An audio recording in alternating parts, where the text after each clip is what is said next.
Estupendo, perfecto. Entonces, la clase de hoy va a basarse básicamente en 5 escenarios. Hoy nos vamos a mover en básicamente 5 escenarios, 5 lugares, que tienen que ver con el aposento, donde vamos a tener un buen tiempo ahí. Ya estamos en el aposento, de hecho, vieron que en la última clase que tuvimos hablamos acerca del lavamiento de pies, ¿no es cierto? de, de la enseñanza sobre el servicio y en el lavamiento de pies. Y además, el segundo escenario que vamos a ver hoy es Getsemaní, por supuesto, del aposento a Getsemaní. Y después el Señor va a ir del palacio de Anás a Caifás, en ese absurdo arresto que tuvo el Señor y ese juicio absurdo, absolutamente absurdo. Después al pretorio con Pilato, después en el palacio de Herodes, y por último el Gólgota, el lugar de la calavera, y también muy cercano de ese lugar, el jardín, donde está la sepultura, donde estaba la sepultura, mejor dicho. ¿De acuerdo? Bueno, vamos a comenzar entonces. Estamos en el episodio 180 ya, y tiene que ver en realidad con que Jesús identifica a Judas como el traidor. Mateo 26, Marcos 14, Lucas 22, Juan 13. Esto ocurre en el marco de la cena, donde estaban sentados a la mesa, ya estaban en el aposento, ¿recuerdan? Y en Juan, este episodio abarca 5 capítulos. Todo este episodio, desde el 13 al 17, porque abarca todo lo que tiene que ver con la cena del Señor, el discurso de despedida, la oración sacerdotal. Y dice Juan que de cierto les digo que uno de ustedes me va a entregar. Y Lucas dice, la mano del que me entrega está conmigo en la mesa. Juan dice, entonces los discípulos se miraban unos a otros dudando de quién hablaba. ¿Pueden tener una composición del lugar y del momento? Y Mateo dice, entristecidos en gran manera, comenzó cada uno de ellos a decir, ¿soy yo, Señor? Imaginen, ¿no? El momento. Y entonces Lucas dice que comenzaron a discutir entre sí quién de ellos sería el que lo iba a entregar, quién iba a ser el autor de esto.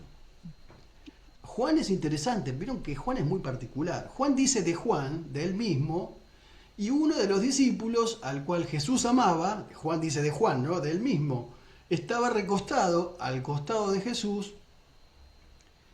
Pedro le hace señas para preguntarle quién era aquel de quien hablaba. Él entonces, recostado cerca del pecho de Jesús, otra vez Juan, le dijo, Señor, ¿quién es? Mateo, vieron que son las diferentes versiones, ¿no es cierto? Respondiendo dice, el que moja conmigo en el plato. Y Juan dice otra cosa, dice, a quien diere el pan mojado. Este era un gesto de honor en el Medio Oriente antiguo, es decir, mojar el trozo de pan en la salsa y dárselo a alguien directamente de la mano era una señal de distinción, de amistad y de favor especial hacia el invitado.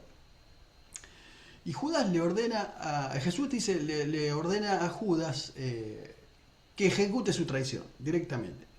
Rápidamente, después que Satanás entra en él.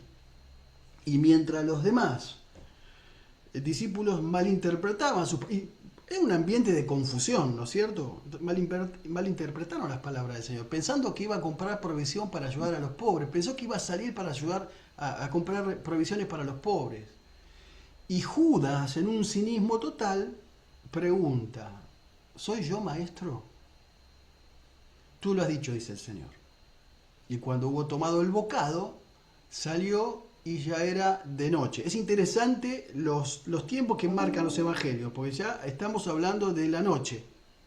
Acá hay un simbolismo muy interesante, y es que la levadura tenía que salir de las casas en la época de la Pascua, porque era símbolo de corrupción, ¿no es cierto? ¿Recuerdan? La levadura era símbolo de corrupción. Y entonces, como un símbolo de corrupción, Judas sale del grupo, sale de la casa.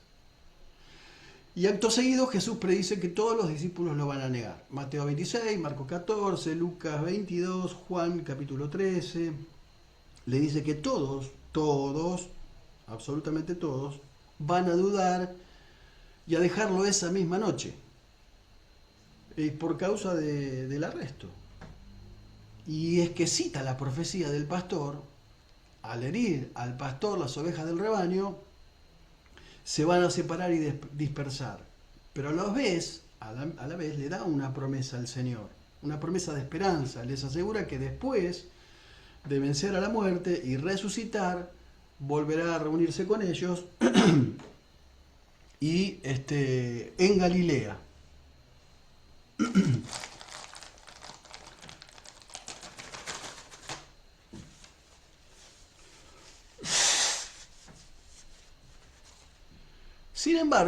Sin embargo, le advierte a Pedro que Satanás ha pedido permiso para zarandear a los discípulos, a él y a los discípulos. Algunas versiones dice a él, a otras dice los discípulos, como a trigo. Lo que significa que van a ser sometidos a una prueba intensa, que van a poner a prueba su lealtad, su estabilidad emocional. E inmediatamente Jesús le asegura a Pedro que ha orado específicamente por él para que su fe no falle de forma definitiva. Y finalmente, anticipando que Pedro va a caer, pero que va a lograr recuperarse, Jesús le recomienda la misión de fortalecer y sostener a los demás, a sus hermanos en la fe, una vez que haya vuelto, ¿no? Una vez que haya regresado de ese estado de negación. Ahora, nadie puede dudar de la pasión de Pedro, porque le dice al Señor, estoy dispuesto a ir no solo a la cárcel, sino también a la muerte con vos. A donde yo voy no podés venir ahora, le dice el Señor, mas me seguirás después. Jesús ya sabía, estaba anticipando todo el escenario, lo que iba a ocurrir, porque él ya lo sabía. Y Pedro le dice, ¿por qué no te puedo seguir ahora? Mi vida pondré por ti. Aunque todos se escandalicen de ti, yo no lo haré. De cierto, que esta noche, dice el Señor, antes que el gallo cante, eso dice Mateo, antes que el gallo cante. Marcos dice, antes que el gallo cante 2 veces, me negarás 3 veces. Y Marcos afirma que con mayor insistencia le decía, si fuera necesario morir, contigo no te negaré. Y todos les decían básicamente lo mismo. Ahora, Lucas completa que Jesús advierte sobre los tiempos difíciles que se van a venir y le pide que lleven provisiones y espada. Y cierra esta conversación, esta charla, diciendo que 2 espadas son suficientes. Por eso lo encontramos a Pedro después en el jardín cortándole la oreja a Malco, ¿no es cierto? Otra enseñanza sobre la verdadera grandeza, Lucas 22. Porque otra vez hubo entre ellos una disputa sobre quién sería el mayor. Y uno dice, estos tipos no aprenden más. Vieron que vez tras vez alguien quiere saber quién va a ser el mayor. Y Jesús les enseña sobre la verdadera grandeza, sobre la humildad, sobre el liderazgo, pero como servicio. Y contrasta el reino del mundo con el reino de Dios. En realidad Jesús lo censura por tamaña mezquindad de espíritu. Siempre la Biblia cuando menciona mundo no se refiere solamente a tierra, planeta Tierra, se refiere más bien a sistema, un sistema que, digamos, al que el mundo practica y profesa, o los principios de este mundo, ¿no es cierto? Bueno, el episodio 183 tiene que ver con la institución de la cena de recordación, o la cena del Señor, como ustedes quieran. A mí me gusta llamarla la cena de recordación. Mateo 26, Marcos 14, Lucas 22. Lucas dice que cuando era la hora se sentó a la mesa y con él los apóstoles. Y les dijo: cuánto he deseado comer con vosotros esta Pascua antes que padezca. Lo que leemos normalmente en todas las cenas del Señor, ¿no es cierto? Marcos dice: mientras comían, Jesús tomó pan y bendijo y lo partió y les dio, diciendo: tomad, este es mi cuerpo. Lucas dice que por vosotros es dado, haced esto en memoria de mí. Por eso es la cena de recordación o conmemoración. A mí me gusta llamarla así. Y ustedes saben que hay una conexión entre este episodio y Éxodo capítulo 12, donde se celebraba la Pascua, ¿no? La primera Pascua en Egipto, y donde se recordaba la liberación del pueblo de la esclavitud por medio de la sangre. El agente era la sangre del Cordero Pascual. Y donde Moisés, en esa ocasión, en Éxodo capítulo 12, les dice que tienen que conmemorar este rito las futuras generaciones, de generación en generación. Marcos dice: tomando la copa. Lucas dice: después de haber cenado, tomó la copa, y habiendo dado gracias, les dio, y bebieron todos de ella. Y les dijo: esto es mi sangre del nuevo pacto, que por mucho se derrama para remisión de pecados. Bueno, la tradición judía en la Pascua, y esto es lo que se cree que Jesús hizo, porque era la tradición judía, tomaba no una copa de vino, sino cuatro copas de vino. Cada copa se bebe en un momento fijo del ritual de la cena. La cena, ese ritual se llama el Seder, con S, Seder. La primera copa es Kos Rishon, significa santificación.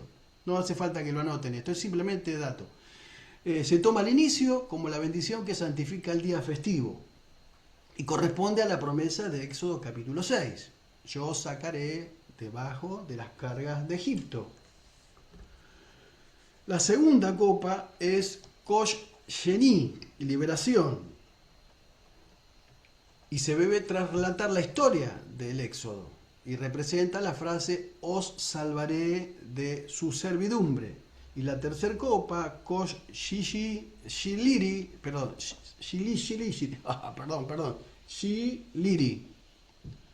que significa redención. Se toma al terminar la bendición después de comer y simboliza: os redimiré con brazo extendido. La cuarta y la última copa, Kosh Revi, con 2 i, significa alabanza. Se bebe al final de los salmos de alabanza, el que llaman el Jalel, y corresponde a: os tomaré como mi pueblo. Esta cuarta copa en particular, esta última copa, se cree que Jesús no la tomó. Es la copa que se cree tomará junto a los redimidos en las bodas del Cordero. Mateo 26 y 29 dice, confirma: les digo que nunca volveré a beber vino, dice el Señor, hasta el día en que beba con ustedes el vino nuevo en el reino de mi Padre. Bueno, dicho esto, debo decir algo que, aunque parezca obvio y hasta un poco absurdo, la verdad es que no se comía el cordero de la Pascua antes de matarlo. Obvio. Con lo cual, esta cena no pudo haber sido la cena de la Pascua propiamente dicha, es decir, el cordero.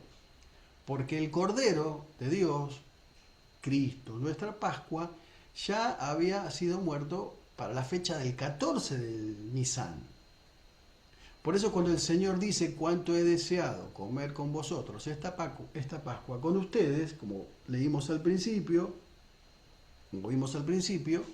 se refiere a parte de la celebración, porque la Pascua abarcaban todos esos días, donde la gente organizaba la fiesta, la preparación. De hecho, recuerden, el cordero en Egipto debía ser observado durante 4 días, es decir, desde el día 10 al 14 de Nisan debía ser observado, porque tenía que ser perfecto, perfecto, sin mancha, sin ningún defecto. Y acá, en lo cronológico, vemos como a Jesús lo estuvieron observando desde el domingo hasta el día miércoles, que es el día que yo creo, y que les voy a enseñar más adelante, que Jesús fue crucificado. Mi sangre del nuevo pacto, mencionó Jesús. Y la profecía de Jeremías, lo que profetizó, quiero decir Jeremías, es que un nuevo pacto reemplazaría al viejo, en Jeremías 31. ¿Vamos bien hasta acá? ¿Sí?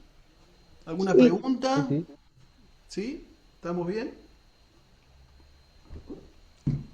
Perdón, pastor, ¿puede ¿Sí? volver a repetir por cuántos días fue observado el Señor Jesucristo? 4 días. Bien, El cordero del Egipto debía ser observado, elegido, del día al 10 al 14. El 14 debía ser sacrificado.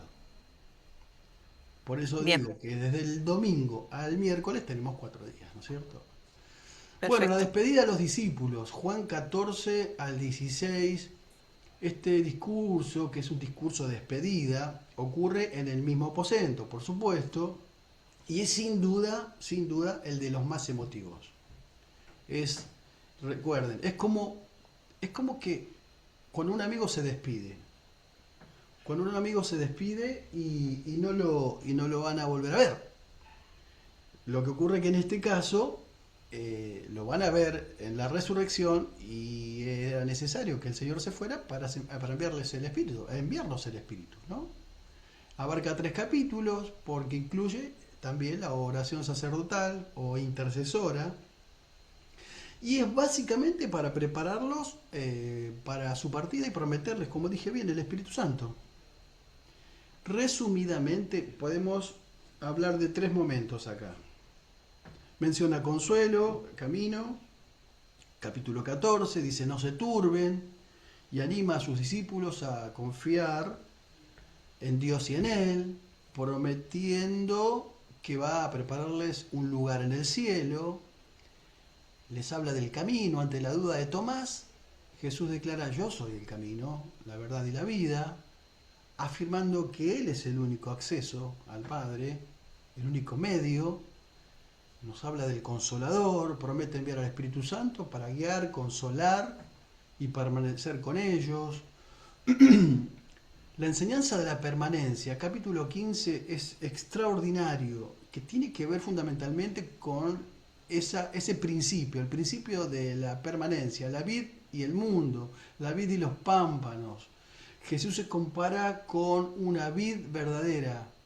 Si menciona una vid verdadera, debe querer decir que hay otras falsas, ¿no es cierto? Y dice que los creyentes deben permanecer unidos en Él, para dar buenos frutos. Dice, apartados de mí, nada, nada pueden hacer. Les habla del amor mutuo, manda a sus seguidores a amarse unos a otros de la misma manera que Él nos ha amado, pero les avisa y les alerta sobre la persecución. Otra vez, advierte que el mundo los va a aborrecer y los va a perseguir, tal como lo hicieron con Él. Pero le menciona la obra del Espíritu Santo y la victoria. En el capítulo 16, el testimonio del Espíritu, y explica que el único que convence al mundo de pecado, de justicia y de juicio es el Espíritu Santo. Les promete que habrá tristeza en medio del gozo, o gozo en medio de la tristeza, les anticipa su muerte y su resurrección, comparándolo con los dolores de parto de una mujer que después se convierte en alegría al ver nacer a la nueva vida, ¿no? A la criatura. Y paz final, concluye afirmando que en el mundo van a tener aflicciones, pero deben confiar porque Él ya ha vencido al mundo. Se dieron cuenta que es categórico, ¿no? Dice que es el Espíritu Santo que convence de pecado, justicia y juicio, ¿no? Eso es lo que dice el Señor. ¿Y por qué pensamos nosotros que nosotros podemos convencer a la gente? Justamente de esas 3 cosas. Todo esfuerzo humano por hacer convencer o querer convencer a la gente de pecado, de justicia, de juicio, es estéril, es en vano, porque es la obra del Espíritu. Solo, a nosotros nos conviene predicar su palabra, anunciar su palabra, enseñar su palabra. El Señor es el que hace la obra. ¿Amén? ¿Sí? ¿Dicen amén? Bueno, la oración intercesora, esta es una de las más significativas por sus discípulos y por nosotros, o la oración sacerdotal. Este es un tiempo íntimo en que Jesús habla primero con el Padre, antes del arresto y la crucifixión, y tiene tres momentos clave. Ora por sí mismo, Jesús orando por sí mismo, y por sus discípulos actuales, y por todos los futuros discípulos, es decir, nosotros. La oración por sí mismo es del 1 al 5. Versículo del 1 al 5. A la hora esperada, Jesús dice que llegó el momento de su muerte y resurrección para manifestar la gloria mutua entre el Padre y el Hijo. Afirma que la vida eterna es conocer a Dios y a Jesucristo, y la obra cumplida. Declara que terminó el trabajo que Dios le dio y pide recuperar la gloria celestial que tenía antes de la creación. Y la oración por los discípulos, que es del 6 al 19, pide cuidado y protección, le pide al Padre que cuide y guarde en su verdad a los discípulos que dejan este mundo, menciona la separación del mal, pide que sean santificados, apartados para Dios y protegidos del mal. La palabra que recibieron, reconoce que ellos creyeron y aceptaron su mensaje como enviado de Dios, y la oración por los futuros creyentes, y por nosotros, por todos nosotros y las futuras generaciones, del 20 al 26. Es por una unidad profunda. Ruega que todos los que creen en el futuro estén unidos. Así, disculpen, espero que ustedes tengan la voz mejor que la mía.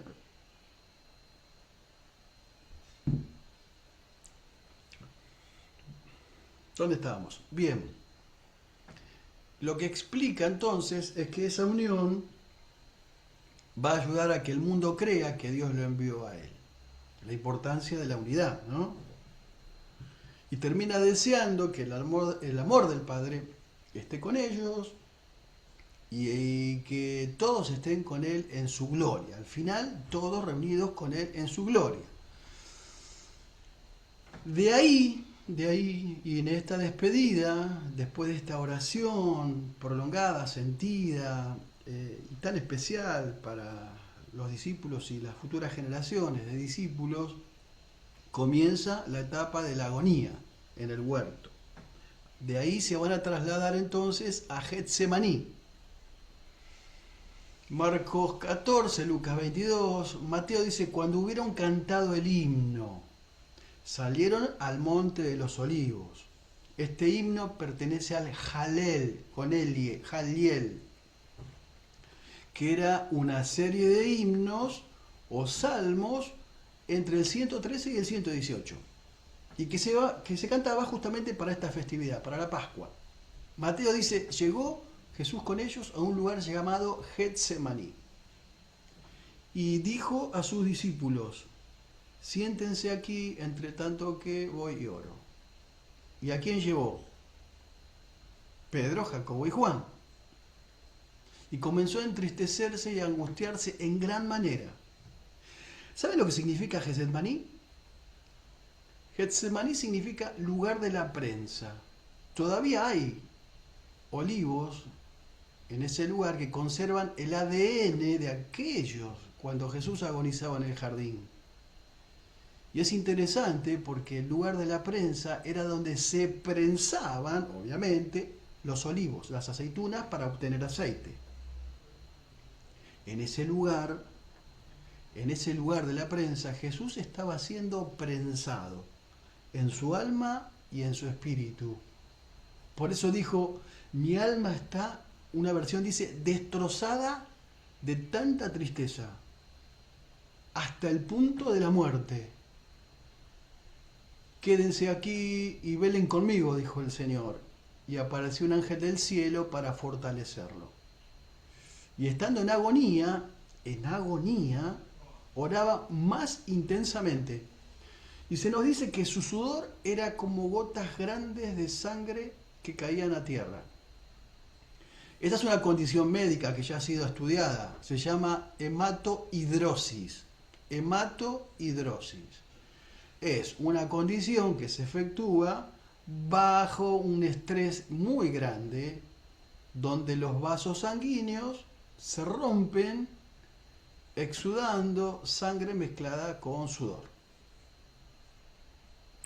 La pregunta es, si Jesús comenzó a derramar parte de su sangre en Getsemaní, esta es una pregunta teológica y de doctrina, ¿se podría decir que el proceso de la redención no comenzó con los azotes ni con la cruz, donde derramó sangre, sino en Getsemaní? Porque dice la Escritura que sin derramamiento de sangre no hay remisión de pecado. Hebreo 9:22.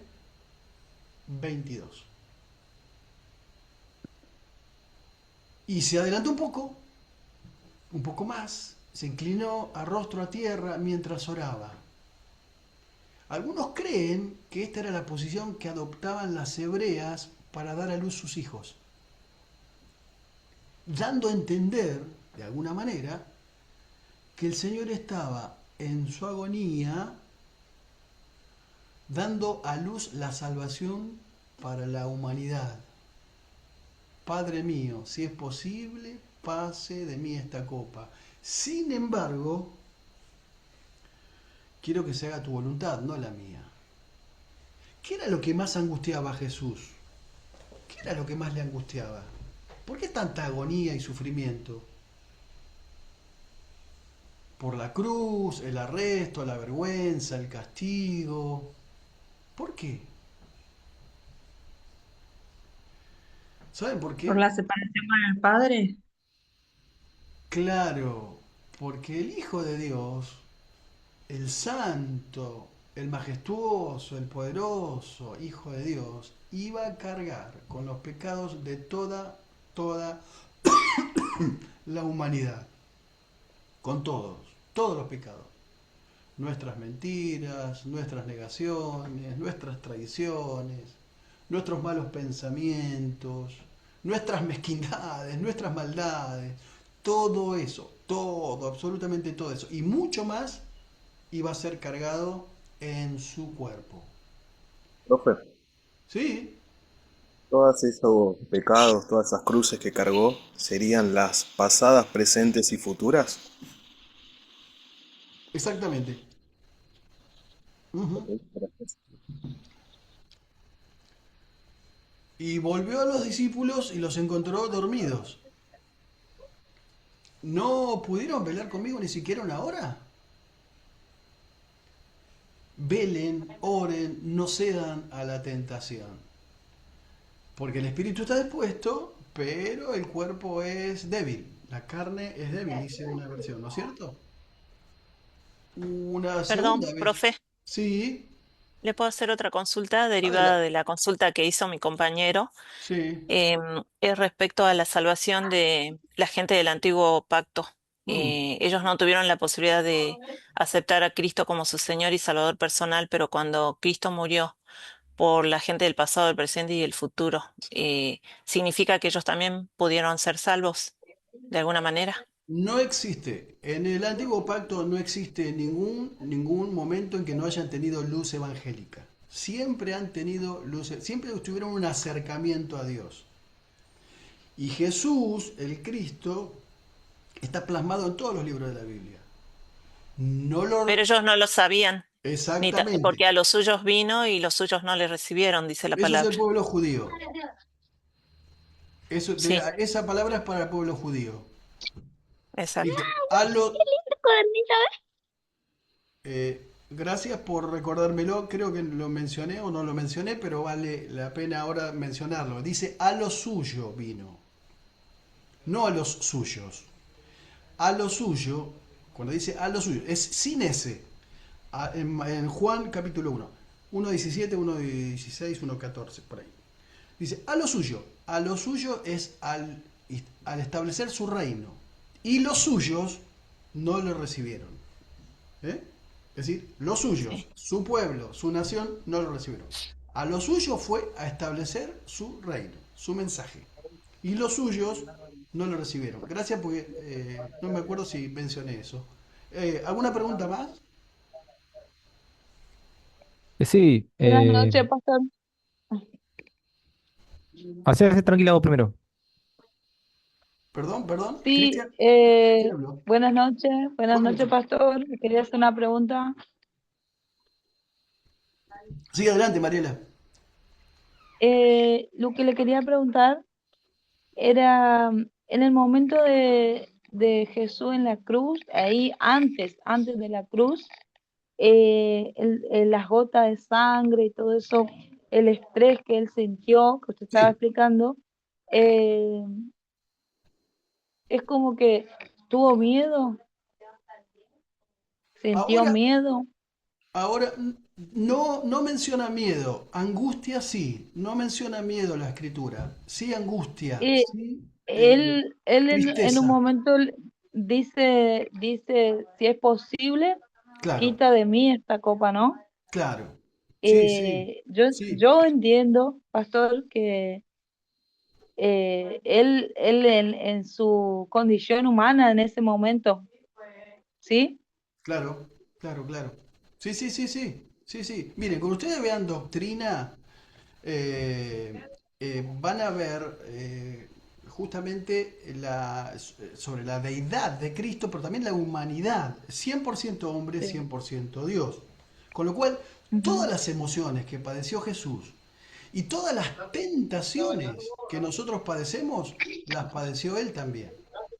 Lo único es que sin pecado, Mari, sin pecado, tu papá ¿sí? está hablando. ¿Listo? ¿De acuerdo? Sí, sí. Perfecto, perfecto. Bueno, va una segunda vez a orar el Señor. Padre mío, si no es posible que pase esta copa, a menos que yo la beba, entonces que no sea mi voluntad sino la tuya. Y cuando regresó de nuevo los encontró dormidos. ¿Por qué? ¿Qué pasaba con estos discípulos? Bueno, algunos biblistas creen que las personas cuando están en depresión duermen, tienen sueño profundo. ¿Se dieron cuenta? ¿Notaron eso? Bueno, no sabemos si estaban en verdadera depresión o estaban con mucho sueño, muy cansados. Porque no podían, dice, no podían mantenerse despiertos. Así que fue a orar por tercera vez y repitió lo mismo. Y después les dijo, duerman y descansen. Pero ha llegado la hora y el Hijo del Hombre es traicionado y entregado en manos de pecadores. Y acto seguido les dijo, levántense y vamos, porque el que me traiciona ya está aquí, ya está aquí. Entonces el episodio 187 tiene que ver con la traición y el arresto. Mateo 26, Marcos 14, Lucas 22, Juan 18. Se nos dice que Judas conocía el lugar. ¿Por qué? Porque muchas veces Jesús se había reunido ahí con sus discípulos. Era un lugar conocido. Y mientras todavía hablaba, dice la escritura, vino Judas y con él mucha gente. Juan dice, con lámparas y antorchas y armas de parte de los ancianos y principales sacerdotes del pueblo. Mateo dice, al que besare. O sea, esa era la señal. A ese hay que aprenderlo, al que besare. Lo que pasa es que había que asegurarse, porque había mucha gente para esa época en Jerusalén, para la época de la fiesta, y no se podían equivocar. No se podían equivocar. Y enseguida se acercó y dijo, salve maestro, y le besó. ¿Qué le dijo? Maestro. Nunca Judas le dijo Señor a Jesús, como los otros discípulos. Para él siempre Jesús fue su maestro, pero no su Señor. Es revelador. Este segmento se puede dividir en 3 momentos. El beso de Judas. Judas llega con una turba, como dijimos, armada, espadas, palos, enviada por los sacerdotes. Saluda a Jesús con un beso para señalarlo. La defensa de Pedro, acá es donde saca la espada y hiere al siervo del sumo sacerdote, cortándole la oreja. Pero vos una pregunta. Jesús, sí, Cuando usted dijo que Judas le dijo salve maestro, la palabra salve tiene que ver con la palabra hosana, ¿puede ser? También cuando Jesús estaba entrando en Jerusalén, que ponían las hojas de palmera sí, y pero decían salve. en este caso es un contexto de saludo. Ah, ok. En el otro caso es en un contexto de recepción. Ah, ok. Entonces Jesús le dice, guarda el arma, guarda el arma. Y era su misión voluntaria, ¿no? Jesús se somete voluntariamente. Frena la violencia, señala que podía decirle al Padre, él podía decirle al Padre que más de 12 legiones de ángeles lo defendieran. Pero se entrega para que se cumplan las Escrituras. De hecho, dice Juan que Jesús se adelantó y les dijo, ¿a quién buscan? Y le respondieron, a Jesús Nazareno. Y él dijo, yo soy. Y cuando dijo yo soy, retrocedieron y cayeron. O sea, tenía una palabra, una voz que hacía que retrocedieran y cayeran. Mucho poder. Y por último, el abandono. Jesús recrimina a la multitud por tratarlo como un ladrón, como si hubiera cometido un delito, ¿no es cierto? Pero dice que todos los discípulos lo van a abandonar y se van a escapar. Del 189 al 191 tenemos el juicio. Es bien resumido, pero miren, es muy interesante. Porque comienza a comparecer ante Anás, Juan 18-19. El juicio es ilegal, repito, ilegal por donde se lo mire. Llevó 6 procesos, todos injustos, todos ilegales, 3 religiosos, 3 civiles. Y esto abarca para mí, desde la medianoche del martes hasta la mañana del miércoles. Para algunos otros es del jueves al viernes, ¿no es cierto? Pero no hay problema acá en creer lo que uno quiera. Yo voy a fundamentar después mi postura al final. Al final voy a hablar de algo, miren, al final vamos bien, pero al final es la parte que más me gusta. Voy a hablar de la tumba vacía, porque yo tengo un estudio acerca de la tumba vacía que dura muchas horas, pero está muy resumido ahora acá para ponerlo en minutos, y las evidencias de la resurrección. O sea, es lo mejor. Para mí, la parte más linda de la materia. Para mí. Espero que lo sea para ustedes también. Bueno, lo llevaron a Anás, porque era el suegro de Caifás. Caifás era el sumo sacerdote. Le preguntó por sus discípulos, por su doctrina. Jesús le responde, todos saben lo que enseño. He predicado en sinagogas, en el templo, delante del pueblo. Nunca en secreto.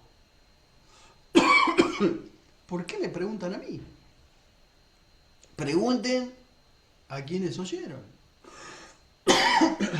Entonces uno de los guardias del templo, se nos dice, le dio una bofetada.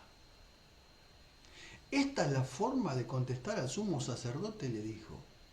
Ahora Jesús no lo dejó pasar por alto. Escuchen. Jesús le dice, si dije algo indebido, debes demostrarlo.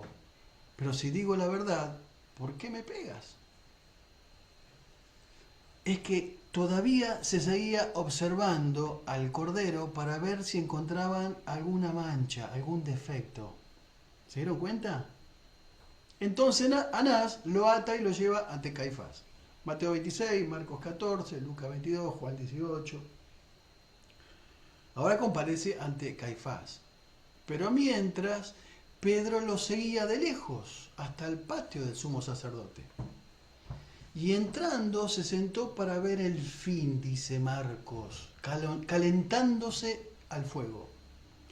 Porque déjeme decirles que cuando alguien abandona al Señor, siempre va a tener frío en el espíritu, siempre va a tener frío en el alma, siempre va a tener frío en el corazón. Y dice Mateo que los principales sacerdotes, los ancianos y todo el concilio, escuchen, buscaban falso testimonio contra Jesús para entregarle a muerte. Y no lo hallaron. Los testimonios no coincidían, no le daban los papeles. Hasta que por fin vinieron dos que dijeron, nosotros lo escuchamos. Hemos oído decir, yo derribaré este templo hecho de mano y en 3 días edificaré otro hecho sin mano. Pero dice la Escritura que ni aún así coincidían los testimonios. Y el sumo sacerdote le dijo, ¿no respondes nada? Jesús callaba. Entonces el sumo sacerdote le dijo, te conjuro por el Dios viviente que nos digas si eres el Cristo, el Hijo de Dios. Y Jesús le dijo, tú lo has dicho. Marcos dice, yo soy. Y además le digo que desde ahora verán al Hijo del Hombre sentado a la diestra del poder de Dios, viniendo en las nubes. Entonces el sumo sacerdote rasgó sus vestiduras, diciendo, ha blasfemado. ¿Qué más necesidad de testigos? Dijo blasfemia. Y ellos dijeron, es reo de muerte. Y algunos comenzaron a escupirle, le cubrieron el rostro, le daban puñetazos y le decían profetiza y decían otras muchas cosas, injuriándole. Bueno, esto es lo que condenó al Señor, en realidad. Esto fue la única causa de la condena, de la que ellos argumentaban que era reo de muerte, que era reo de crucifixión. El atribuirse el ser el Hijo de Dios. Pero eso ya lo había dicho públicamente, ¿se acuerdan? Varias veces. Y ahora viene uno de los episodios más emocionantes, que es cuando Pedro niega al Señor. Perdón, Mateo 26, Marcos 14, Lucas 22, Juan 18. Uno de los momentos más dramáticos del arresto. Dijimos que Pedro lo seguía de lejos. Pedro entra al patio y se sienta junto al fuego, como dijimos, para calentarse con los guardias. E inmediatamente vienen las 3 negaciones. La primera, que es una criada, lo mira fijo y le dice, él estaba con Jesús. Y Pedro lo niega, diciendo que no lo conoce. Es muy fuerte eso, ¿eh? No lo conozco. La segunda, poco después, otra persona le dice que él es uno de ellos. Y Pedro lo niega otra vez. Y la tercera negación fue 1 hora más tarde. Alguien insiste y notan que es Galileo. Lo reconocen porque lo vieron con Jesús en el huerto. Y Pedro lo vuelve a negar con firmeza, categóricamente. Dijo, comenzó a maldecir, dice la Biblia. Es decir, comenzó a decir malas palabras. Maldijo. No sé lo que dicen, dijo. Y mientras aún hablaba, el gallo, ¿qué pasó? Cantó 2 veces. Como Jesús se lo había dicho, ¿no? Pero muchos, miren, no notan el detalle de este pasaje. Pasan por alto un detalle de este pasaje que es muy revelador. Dice que, Lucas, entonces el Señor se volvió y miró a Pedro. Y recordó Pedro la palabra del Señor como le había dicho. Antes que el gallo cante hoy, me negarás 3 veces. Este encuentro de miradas. Jesús lo mira, Pedro lo mira, y nos hace pensar en un Jesús sufriente, pero amoroso, que contempla la miseria, la flaqueza, la duda de Pedro, su debilidad, y Pedro salió, dice, y lloró amargamente. Y esto nos habla de un reconocimiento, de un arrepentimiento. El canto del gallo que se menciona se atribuye a dos cosas. Uno al animal, al ave, ¿no es cierto? El canto del gallo, que todos lo escuchamos de madrugada, o al sonido de las trompetas romanas. Había unas trompetas a ciertas horas del día que sonaban, llamadas Gallicinium, digo bien, que se usaba para nombrar estas trompetas militares que anunciaban el fin de la tercera vigilia, que sería 3 de la madrugada. Pero puede ser una versión o puede ser un episodio, digamos, el canto del gallo concretamente o las trompetas. Y ahora viene entonces la condena del Sanedrín. Mateo 27, Marcos 15, Lucas 22. Seguimos en Lucas 22 también. Cuando se hizo de día, noten esto, estos detalles son muy importantes a la hora de tener en cuenta de qué manera se hizo el juicio.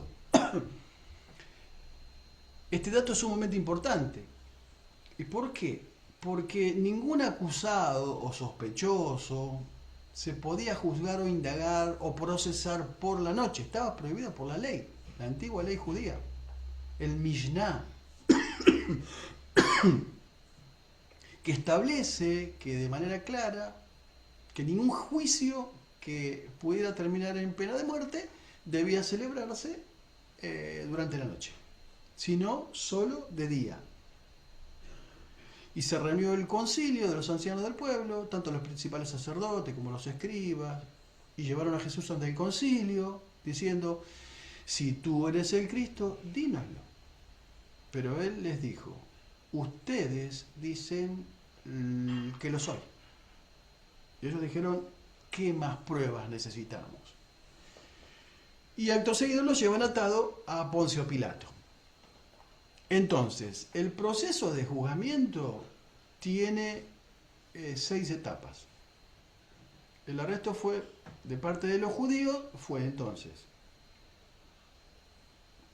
ante Anás, ante Caifás y los líderes religiosos, y ante el Sanedrín, donde ahí establecen la condena. Y ante las autoridades romanas, quiero decir, fue ante Pilato, que es el gobernador romano, ante Herodes Antipas, gobernador romano también, de Galilea, y otra vez la segunda comparecencia ante Poncio Pilato.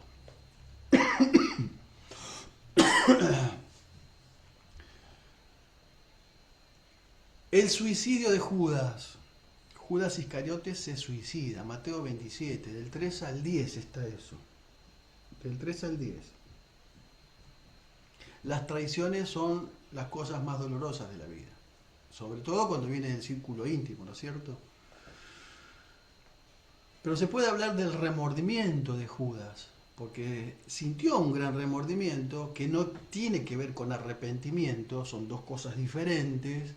Al ver que Jesús era condenado a muerte, fue a los jefes de los sacerdotes y a los ancianos para devolver las 30 piezas de plata. Les dijo que pecó al entregar a un hombre inocente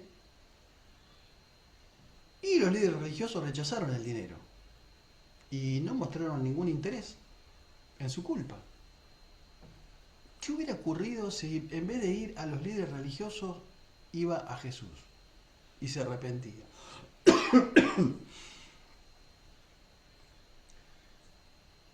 El destino y la muerte entonces de Judas, porque arrojó las monedas de plata dentro del templo, diciendo, yo he entregado sangre inocente.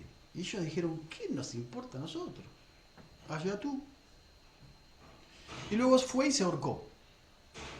Y los sacerdotes decidieron que no era legal guardar el dinero en el cofre del templo, claro, porque imagínense. Pastor, Sí, disculpe, a mí me quedó algo.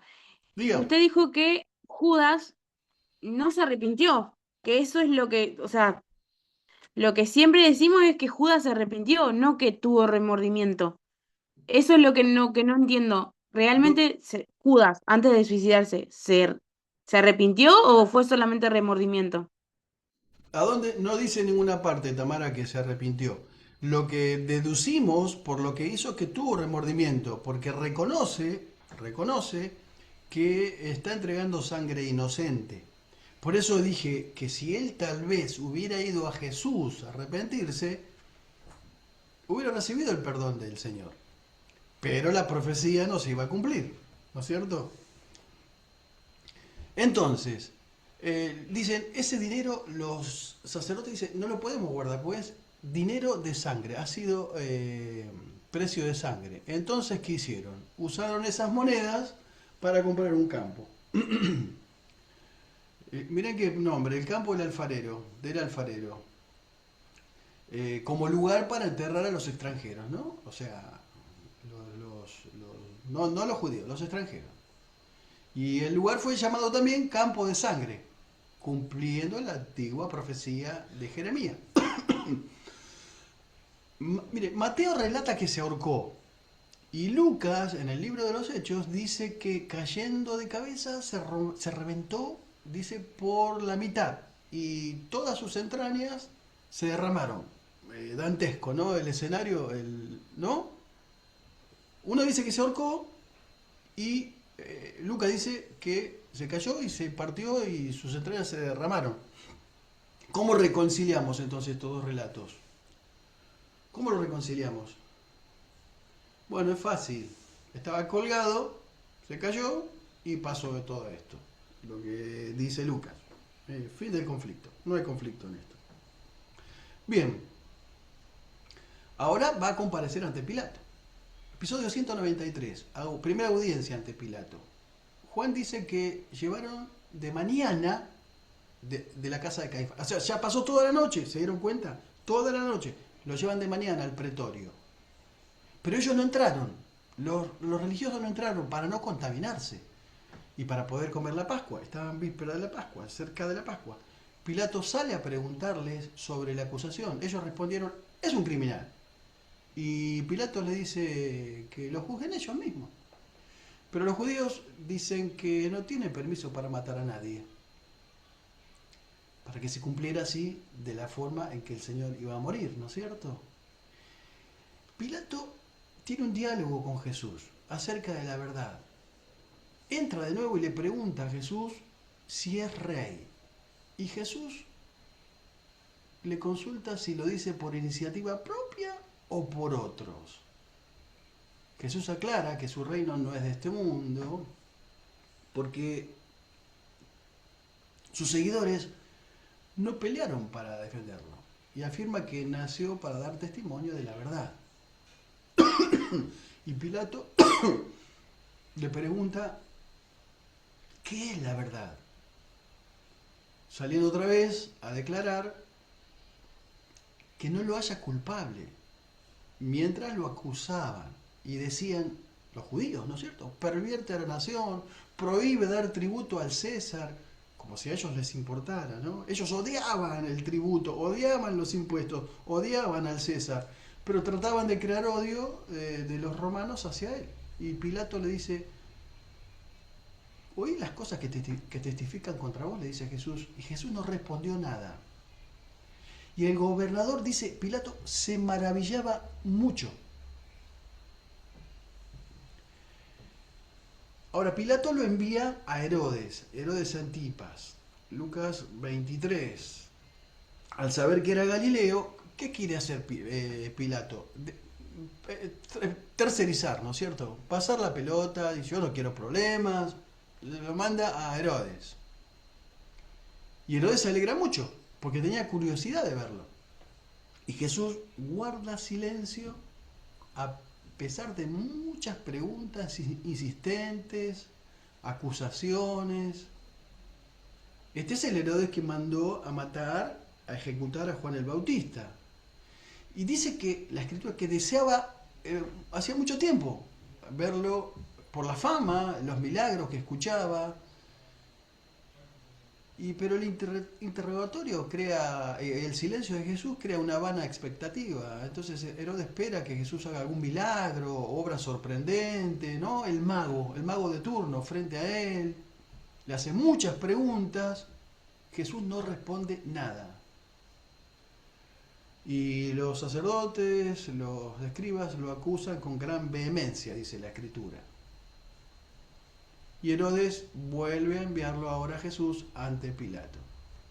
Lucas 23, eso está del 11 y 12, ¿no? 11 y 12. Entonces Herodes lo menospreció. Dice, y escarneció vistiéndolo con ropa espléndida, y se hicieron amigos, Pilato y Herodes, porque antes estaban enemistados. Miren qué interesante. Es increíble muchas veces cómo el odio puede unir a la gente más que el mismo amor, ¿no? Eso es lo que se llama coalición, ¿no? Cuando se ponen dos de acuerdo para ir en contra de otro, sin importar si se odiaban o no se odiaban. Y por último viene la condena a muerte. Mateo 27, Marcos 15, Lucas 23 y Juan 18. Mateo dice que estando él, o sea, Pilato sentado en el tribunal, su mujer le mandó a decir, no tengas nada que ver con este justo. Porque había padecido mucho en sueños por causa de él. Y la verdad es que cuando los hombres no escuchamos a las mujeres, a nuestras esposas, a veces algo malo va a pasar. Algo va a salir mal. Entonces Pilato reunió a los jefes de los sacerdotes, a los gobernantes, al pueblo, y le dijo, ustedes me trajeron a este hombre acusado de fomentar la rebelión entre el pueblo, pero resulta que lo he interrogado delante de ustedes sin encontrar que sea culpable de lo que ustedes lo acusan. Y dice, lo soltaré después de castigarlo. Y decía la tradición que en Pascua el gobernador romano tenía la costumbre de liberar un preso que la gente pidiera durante la fiesta, ¿no es cierto? Y había un preso muy famoso y peligroso, un tal Barrabás, ¿no es cierto? Que lo conocemos, que estaba detenido en ese momento. Y al reunirse la gente, Pilato les da a elegir a quién soltar, a Barrabás o a Jesús, al que llaman Cristo. Y es interesante, miren, el texto señala que Pilato sabía perfectamente que los jefes de los judíos habían entregado a Jesús impulsados por la envidia, dice, y no por un delito real. El veneno de la envidia, ¿no es cierto? Y ellos gritaban que sea crucificado. Y como último recurso, Pilato mandó a azotar a Jesús. Y lo mandó a azotar con el famoso flagrum. ¿Saben lo que es el flagrum? ¿Saben lo que es el flagrum? El flagrum. A ver si lo tengo por acá. Esto es el flagrum. El flagrum. Este es un látigo que tiene varios... ¿Se ve ahí? ¿Lo ven bien? ¿Lo pueden ver bien? Sí, ahí se ve. Bueno, normalmente tienen las puntas, pedazos de metal, huesos, en este caso hay algunos anzuelos. ¿Vieron cómo es, no? Este es el flagrum. Y acá aprovecho, ¿se acuerdan que hablé del lavamiento de pies? Bueno, esta es la cena del señor de Da Vinci, pero esto es del siglo XV, del siglo XIV, XV. O sea, nada que ver. Es una obra que es muy linda, pero nada que ver. En realidad, se sentaban a la mesa de esta manera, así. Reclinados hacia la izquierda, algunos así, y por eso el lavamiento de pies. Bien. Aprovecho, porque lo tenía acá, la otra vez no lo pudimos ver. Bueno, ese era el flagrum. La ley judía decía que un reo podía ser azotado 40 veces menos uno, no más de 40 veces, 39 veces. Pero el látigo, la ley romana no decía esa, así que no sabemos, no podemos saber cuántas veces lo azotaron a Jesús con ese flagrum. Ustedes pueden imaginar que cuando golpeaban con ese látigo, cuando traían pedazos de piel, de músculo, ¿sí? Para entender de alguna manera un poco el sufrimiento, ¿no? Del látigo romano. Además, entonces se nos dice que los soldados romanos le pusieron una corona de espinas sobre su cabeza, lo vistieron con un manto púrpura y se mofaban. Le decían salve, rey de los judíos, le daban golpes, bofetadas. Entonces otra vez Pilato lo llevó fuera, en realidad para que entendieran que no hallaba ningún delito en él. Pero los principales sacerdotes y algo así les gritaban, crucifíquenlo. Pilato les dice, crucifíquenlo ustedes, porque no hallo delito en él. Pero ellos respondieron, escuchen, porque estas frases son tremendamente reveladoras. Nosotros tenemos una ley y debe morir porque se hizo él mismo hijo de Dios. Y cuando Pilato oyó esto, tuvo más miedo. Entró al pretorio y le preguntó a Jesús, ¿de dónde sos? Y Jesús no le contestó. Entonces le dijo, ¿a mí no me hablas? ¿No sabes que tengo autoridad para crucificarte? Y tengo también autoridad para soltarte. A lo que Jesús le contesta y le dice, ninguna autoridad tendrías contra mí si no te fuera dado de arriba. El que a ti me ha entregado, más pecado tiene. Y desde entonces procuraba soltarlo. Miren, la voluntad de Roma, la voluntad del gobernador era soltarlo. Lo llevó afuera, lo sentó en el tribunal. Se nos dice y se nos repite otra vez que era la preparación de la Pascua, como la hora sexta, cerca de las 12 del mediodía, cuando va a ser crucificado el Señor, y dijo, ¿a su rey van a crucificar? Dice Pilato. Y ellos dicen, escuchen, no tenemos más rey que César. Insólito. Un tipo que despreciaban, que los había sometido, que estaban ocupados por el imperio, por tenerlos dominados. Pero los judíos gritaban, si lo soltás, no sos amigo del César. Todo el que se hace rey, al César se opone. Viendo Pilato, ya que nada conseguía, tomó agua, se lavó las manos delante del pueblo y dijo la famosa frase, inocente soy de la sangre de este justo, allá ustedes. Y acá viene lo más impactante, tomen nota de esto. Respondió todo el pueblo, noten, escuchen por favor, la sangre sea sobre nosotros y sobre nuestros hijos. Una autosentencia, una profecía autocumplida de manera impresionante. El solo pensar en lo que ha sufrido el pueblo judío en toda su historia, por no haber aceptado al Mesías, por no haberlo reconocido, y lo que sufre con constantes guerras, atentados, el holocaustos, las persecuciones, haber desaparecido de su tierra por tanto tiempo, hasta crearse el Estado de Israel en 1948, gracias a la ONU, Inglaterra, Estados Unidos, y sigue pagando la consecuencia todavía de la sangre inocente del Mesías sobre sus cabezas. Eso es lo que confesaron ellos, lo confesaron, lo declararon. Y se nos dice que así entregó Pilato a Jesús para que fuese crucificado.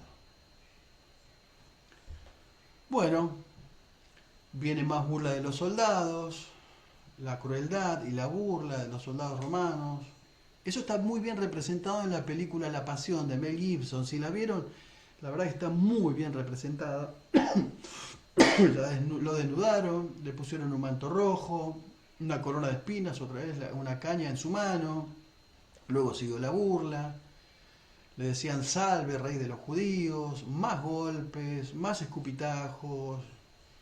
Y por último le quitaron el manto para llevarlo a crucificar. ¿Se dieron cuenta que la verdadera pasión, no es la de Romeo y Julieta, no es la pasión romántica, amorosa, melosa de Hollywood? Esta es la verdadera pasión, que comienza en una agonía, en el huerto, y termina en la cruz, por un verdadero amor por la humanidad. Esta es la verdadera pasión, el dar su vida por sus amigos. Bueno, Simón de Cirene es que lleva la cruz hasta el Gólgota. Mateo 27, Marcos 15, Lucas 23. Lucas dice que ¿de dónde era Simón? De Cirene. Marco dice que es padre de Alejandro y de Rufo, y que venía del campo. O sea, el tipo venía del campo, che, vení para acá, tomá, cargá la cruz. Y la ley romana decía que se podía llevar objetos ¿hasta dónde? ¿Se acuerdan del Sermón del Monte? 1 milla, ¿no es cierto? Bueno, a esta altura nos damos cuenta que Jesús nunca llevó la cruz hasta el monte de la Calavera, hasta el Calvario, sino que fue Simón. ¿Vieron las películas que vemos a Jesús llevando la cruz hasta el monte? Bueno, no la llevó Simón. Pero además, en el original griego, cruz acá está como travesaño, es decir, una madera horizontal. A ver si la tengo por acá. Ya se las muestro enseguida porque yo la tengo que tener acá. A ver.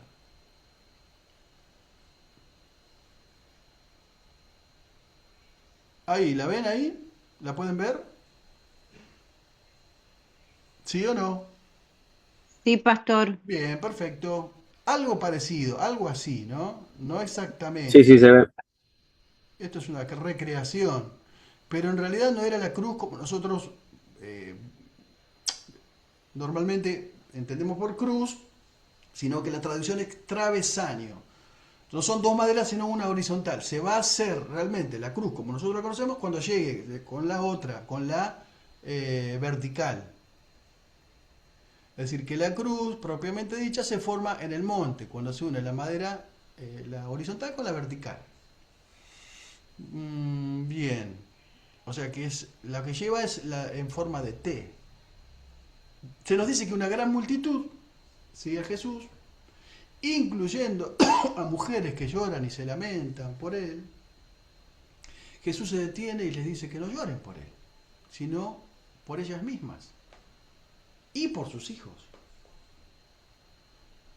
Pero además les advierte que van a llegar días muy difíciles, donde la gente dirá que son dichosas las mujeres que no tuvieron hijos. Y van a pedir que las montañas y las colinas se caigan sobre ellos para ocultarnos. Viene un periodo complicadísimo, terrible. Y usa el refrán al final que dice, porque si a un árbol verde le hacen esto, ¿qué no le harán al seco? Se refería al sufrimiento extremo que iba a venir sobre la ciudad. Esto iba a ocurrir en el año 70. En el año 70 iba a haber un sitio en Jerusalén cuando Tito, el general Tito romano, destruye la ciudad y el segundo templo. Está profetizando el Señor acá. Bueno, la crucifixión. Mateo 27, Marcos 15, Lucas 23, Juan 19. Y cuando llegaron al lugar llamado de la Calavera, que en hebreo es el Gólgota o Gólgata, lo crucificaron. El hombre no pudo inventar un método más cruel e inhumano como la crucifixión. Los romanos solamente lo usaban para los esclavos o los peores delincuentes. A los ciudadanos romanos, perdón, no se los crucificaba. Y el método no consistía solamente en matar, sino humillar, torturar e infundir miedo, que la gente viera las consecuencias, ¿no? La muerte en cruz consistía en la asfixia del reo, de la persona, del condenado. Al colgar el cuerpo, con brazos abiertos, la caída del peso mismo cerraba la caja torácica quiero decir, y la persona entraba en una asfixia hasta la muerte. Algunos duraban días, pero Jesús solamente estuvo 6 horas en la cruz, por el sufrimiento previo, ¿no es cierto? Además le dieron de beber vinagre mezclado con hiel, pero no quiso tomarlo. Y era la hora tercera cuando lo crucificaron, las 9 de la mañana. Y Pilato escribió un título que pusieron en la cruz sobre su cabeza: Jesús Nazareno, Rey de los Judíos, el famoso titulus en latín, porque fue escrito en griego, en hebreo y en latín. Y se colocaba la leyenda que especificaba el delito cometido.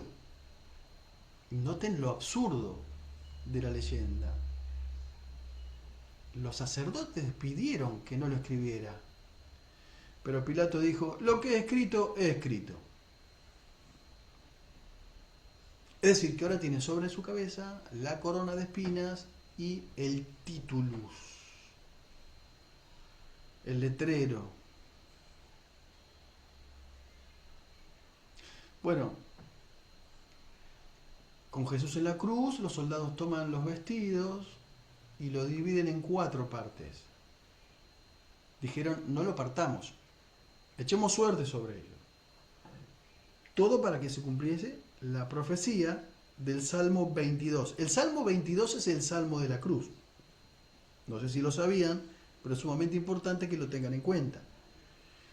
Y en ese momento pronuncia la primera palabra desde la cruz: Padre, perdónalos porque no saben lo que hacen. Las palabras pronunciadas sobre la cruz son 7, ¿no es cierto? Y mayormente todo el mundo lo sabe. Bueno, las madres y las mujeres al pie de la cruz: Mateo 27, Lucas 23, Marcos 15, Juan 19. Ni Mateo ni Marcos incluyen a María, la madre de Jesús, en la lista de las mujeres. Pero 4 mujeres que amaban al Señor estaban ahí: su madre, su hermana, es decir, la tía de Jesús.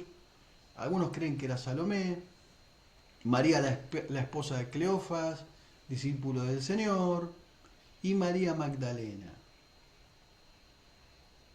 Y aquí recibe la madre la segunda palabra, que es: madre, aquí tu hijo, hijo, aquí tu madre. Y de ese día, dice la Escritura, desde ese día, el discípulo la recibió en su casa. Quiere decir que él adoptó a Juan, vivían con María. No se menciona a ningún discípulo cerca de la cruz. Se cree que el único que quedó fue Juan y las mujeres. Tal vez porque era el más joven. Algunos argumentan, especulan como que no lo iban a matar porque era un pibito, era muy, muy jovencito.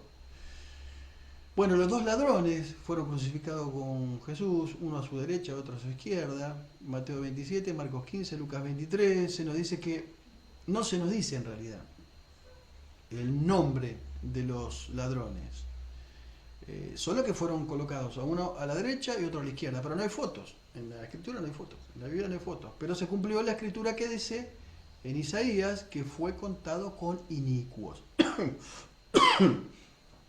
Bueno, uno de ellos se burla, se une a la multitud y se burla, mientras que el otro reconoce que Jesús era víctima de una injusticia. Ahora, Mateo señala que ambos se mofan del Señor, pero Lucas dice que uno de ellos condenó al otro y reconoció a Jesús. Y aquí se registra la tercera palabra, ¿no? La tercera frase: de cierto, que hoy estarás conmigo, de cierto te digo, que hoy estarás conmigo en el paraíso. Tengo que hacer una aclaración respecto a esta frase, porque en el original griego no está la palabra que, ni tampoco en el griego koiné, que fue con el que fue escrito el Nuevo Testamento.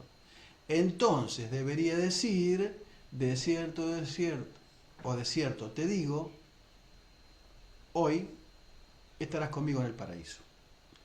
Eso lo pueden debatir después, lo van a ver en doctrina de la salvación, ¿sí? Pero eso es lo que está en el original. Bueno, hay eventos sobrenaturales vinculados a la muerte del Señor. Mateo 27, Marcos 15, Lucas 23, dice que desde la hora sexta hubo tinieblas sobre toda la tierra hasta la hora novena.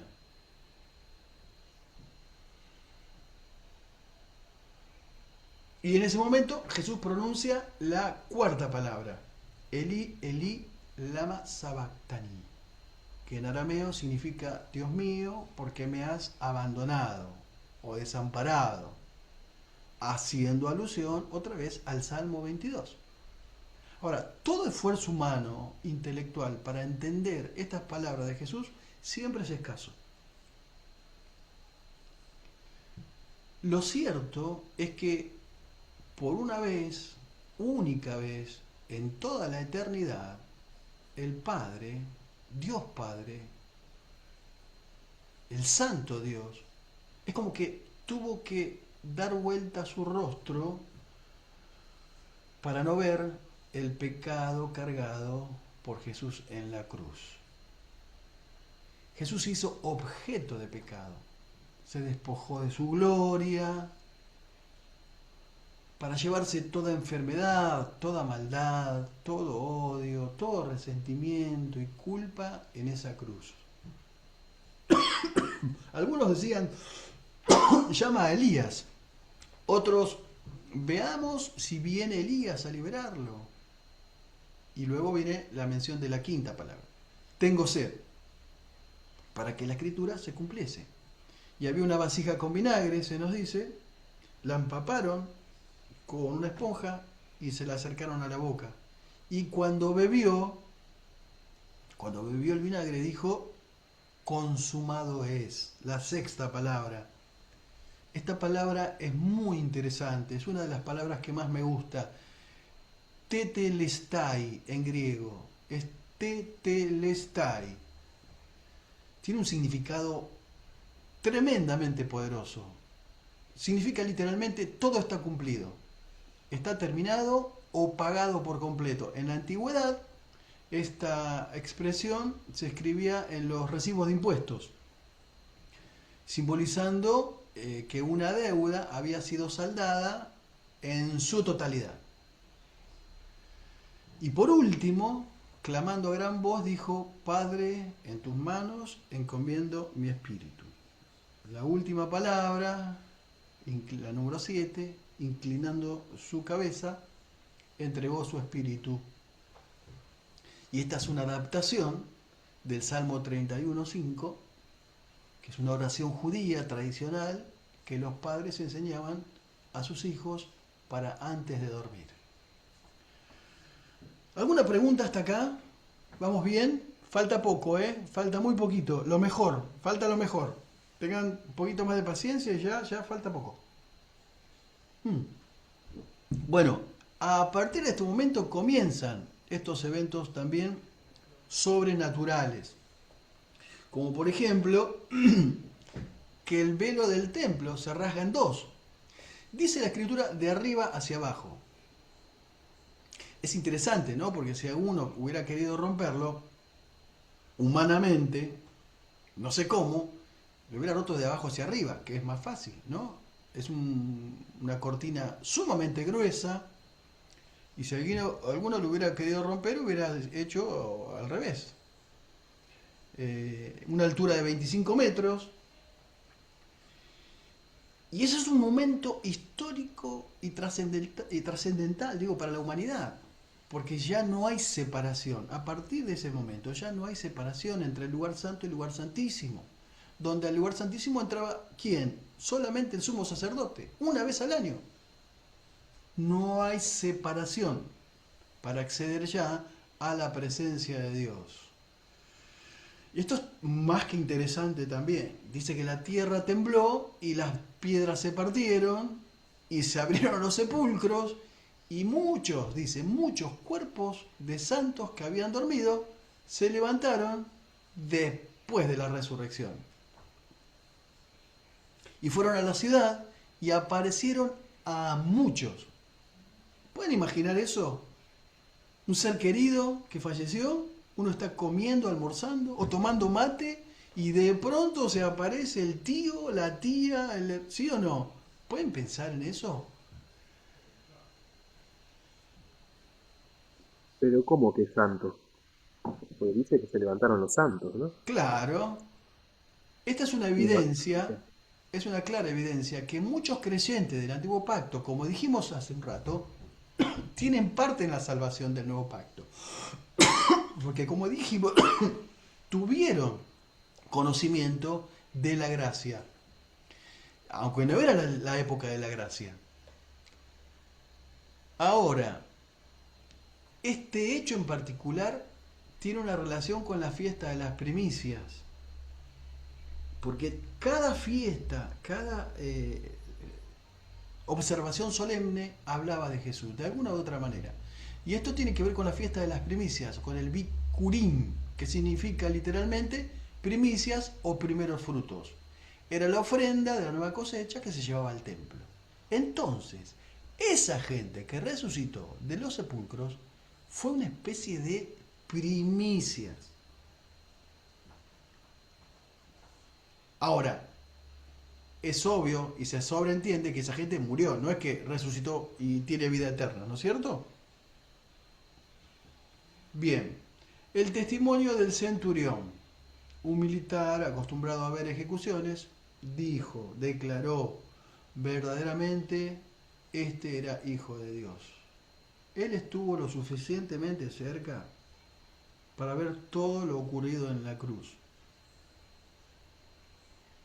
Acto seguido, los soldados traspasan el costado del Señor, Juan 19, y como era ya tarde, era la preparación para la Pascua, para que no quedasen los cuerpos en la cruz, en el día de reposo, rogaron a Pilato que les quebrasen las piernas y sacarlos. La ley judía decía que los que eran crucificados no podían pasar más de la noche, no podían pasar para el otro día. Y sobre todo para que la agonía termine con la asfixia definitiva. Y le quebraron las piernas a los dos ladrones, pero cuando vieron a Jesús, notaron que estaba muerto y no se las quebraron. ¿Por qué no se las quebraron? Para que se cumpliera la escritura, no será quebrado hueso suyo, y mirarán al que traspasaron, dice la profecía. Entonces uno de los soldados abrió su costado con una lanza y al instante que salió sangre y agua. Hay un estudio muy profundo y largo, extenso, no lo podemos ver acá, acerca de la muerte clínica del Señor Jesús, que es muy interesante. Se ha estudiado mucho y se ha evidenciado, por ejemplo, que la muerte, en realidad la muerte que culminó con la vida, la muerte del Señor fue por un colapso multifuncional. Determinó en un estallido cardíaco. Una explosión del miocardio. De hecho, agua y sangre sale con la lanza que tocó el corazón del Señor, y eso evidenció un derrame pericárdico, digo bien, y pleural. Recuerden, acá usa de flagrum, las horas de arresto, la humillación, la vergüenza, los insultos. Y por último, cargar con el pecado de toda la humanidad. Su corazón literalmente explotó. Y por último, casi por último, la sepultura. Jesús es sepultado en una tumba que es de José de Arimatea. Marcos dice, cuando llegó la noche, porque era la preparación del día de reposo, el día terminaba a las 6 de la tarde. De 6 a 6 de la tarde. De 6 de la tarde un día a 6 de la tarde. O sea, a las 6 de la tarde se terminaba el día. Antes de esa hora había que tenía que ser la sepultura. Mateo dice que un hombre rico de Arimatea llamado José. Lucas dice que un varón bueno y justo. Marcos dice, y adiciona, Marcos dice más, da más información. Miembro noble del concilio, estaba en el concilio, que también esperaba el reino de Dios. Juan dice que era discípulo de Jesús, pero secretamente, por miedo a los judíos, le rogó a Pilato que le permitiese llevarse el cuerpo del Señor.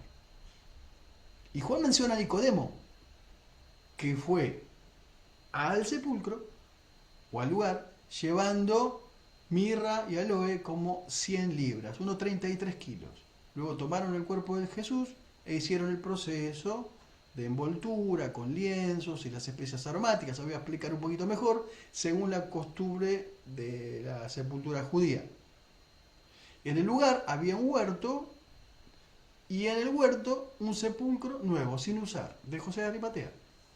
Miren qué interesante. La historia de la humanidad, ¿dónde comenzó? En un huerto, ¿no es cierto? En un jardín. Y esa humanidad, por el pecado, murió espiritualmente. Ahora, en otro huerto, en otro jardín, la historia de la humanidad va a ser redimida, va a ser cambiada para siempre. Bueno, Mateo dice que hicieron rodar una gran piedra, es interesante este dato, una gran piedra a la entrada del sepulcro, una vez que metieron el cuerpo de Jesús en la sepultura. Las mujeres lloran hasta el sepulcro, llegan mujeres y vieron el sepulcro, cómo fue puesto el cuerpo del Señor, y volviendo preparaban especies aromáticas. Pero descansaron por el día de reposo, porque la costumbre era ungir para después de la sepultura. Pero recuerden que Jesús ya había sido ungido ¿por quién? Por María. Y al día siguiente, esto es muy interesante, el día siguiente se reunieron los principales sacerdotes y fariseos ante Pilato y le dijeron, nos acordamos que aquel engañador dijo que después de 3 días iba a resucitar. Manda a que se asegure el sepulcro hasta el 3er día. No vaya a ser que sus discípulos de noche lo hurten y digan al pueblo, resucitó de entre los muertos. Y será el postrer error peor que el primero. Y Pilato dijo, ahí tienen una guardia, que lo aseguren como saben. Entonces aseguraron el sepulcro, sellando la piedra y poniendo la guardia. Atentos a estos datos, porque acá es muy interesante. Esta es otra evidencia de la resurrección. La guardia y el sello. Ahora ya terminamos y explico mejor esto. Y la resurrección. Mateo 28 dice que hubo un gran terremoto porque un ángel del cielo descendió y removió la piedra y se sentó sobre ella. Su aspecto era como un relámpago y el miedo de los guardias hizo que quedaran como muertos. Imaginan, ¿no? ¿Pueden imaginar el momento? Las mujeres visitan la tumba para ungir el cuerpo de Jesús. Mateo 28, Lucas 24. Dice que cuando pasó el día de reposo, o al amanecer del primer día de la semana, es decir, el domingo, María Magdalena, la madre de Jacobo, y Salomé llevaban especias aromáticas. Iban preocupadas. ¿Quién nos moverá la piedra?, decían. Pero cuando vieron removida la piedra, que era muy grande, otra vez. Y entrando no hallaron el cuerpo del Señor. En Juan esta escena está centrada en María Magdalena, que dice que vio 2 ángeles, uno puesto de un lado y otro puesto del otro lado donde había estado el cuerpo del Señor. Y que los ángeles le dijeron, mujer, ¿por qué lloras? Y después se encontró con Jesús que también le dijo, mujer, ¿por qué lloras? Y ella pensó que era el jardinero, y Jesús le dijo María, y cuando la llamó por el nombre reconoció que era el Señor, le dijo Raboní, y Jesús le dice, andá y decile a tus hermanos que voy a mi Padre, al Padre de ustedes. Y es interesante porque según la tradición, a la primera que se aparece es a María Magdalena el Señor, y a las mujeres después. Y los ángeles le mandan a las mujeres a decir, vayan y díganle a los discípulos. Y fueron y les dijeron a los discípulos. Pero no le dijeron a nadie más porque tenían miedo. ¿Y quién va? Pedro y Juan. Corren al sepulcro. Lucas 24, Juan 10. Lucas dice que las palabras de ellas parecían locura, no le creían. Y salieron Juan y Pedro corriendo. Juan llegó primero. ¿Por qué? ¿Por qué llegó primero Juan? Es un chiste viejo, porque tiene primera, segunda y tercera. Y Pedro tiene primera y segunda.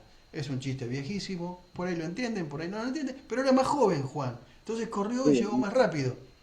Mirando, vio los lienzos puestos ahí, pero no entró. Escuchen este detalle, vio los lienzos ahí puestos, pero no entró.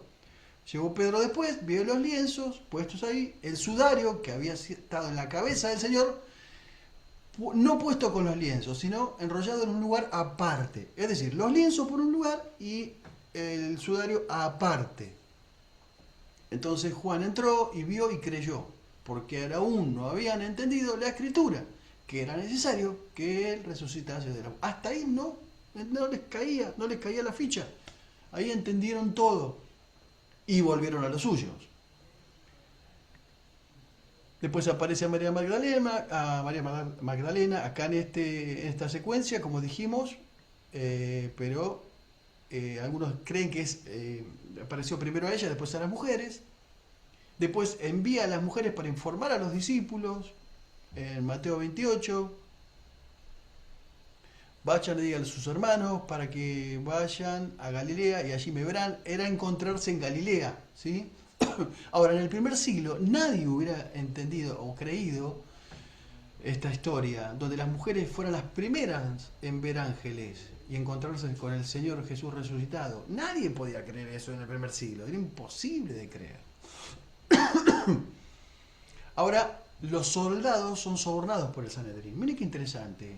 Mientras los guardias fueron a la ciudad y avisaron a los líderes religiosos de todo lo que había ocurrido, pues el pánico, imaginen el pánico que tenían los guardias, ¿no? Y reunidos con los ancianos y habido consejo, dice, dieron mucho dinero a los soldados. O sea, tremendo soborno. Alto sobre, dirían mis amigos, ¿no es cierto? Diciendo, ustedes digan que sus discípulos vinieron de noche y lo hurtaron. Eso digan. Estando ustedes dormidos. Mientras ustedes dormían, ellos vinieron y hurtaron el cuerpo de Jesús. Y si lo oyera el gobernador, no se hagan problema, nosotros lo vamos a persuadir y lo vamos a poner a salvo. Mateo dice que este dicho se ha divulgado entre los judíos hasta hoy. Acá hay un principio que es una falacia total, insostenible, porque ni ellos pueden creer eso, negando un hecho que hasta mínimo genera duda. Pero lo segundo, y más absurdo aún, es que ¿cómo van a decir que estaban dormidos y lo robaron los discípulos? Si estaban dormidos, ¿cómo sabían que fueron los discípulos?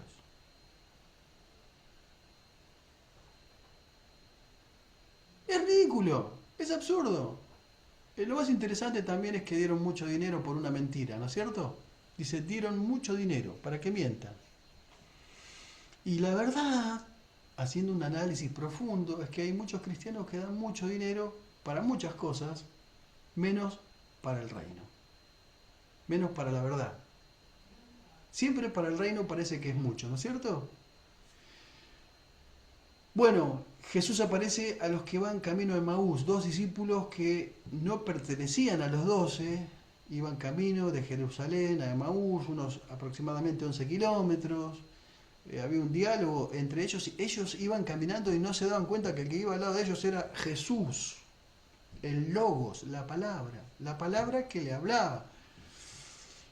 Y que iban hablando de todo lo que había ocurrido, y solamente lo reconocieron cuando llegaron a la aldea, y partió el pan, el Señor, y desapareció de ellos. Y dijeron, no ardía nuestro corazón cuando nos hablaba en el camino, y nos abría las escrituras. Es decir, el logos iba caminando al lado de ellos, la palabra, y no lo reconocieron. Y después, cuando desapareció de ellos, se dieron cuenta.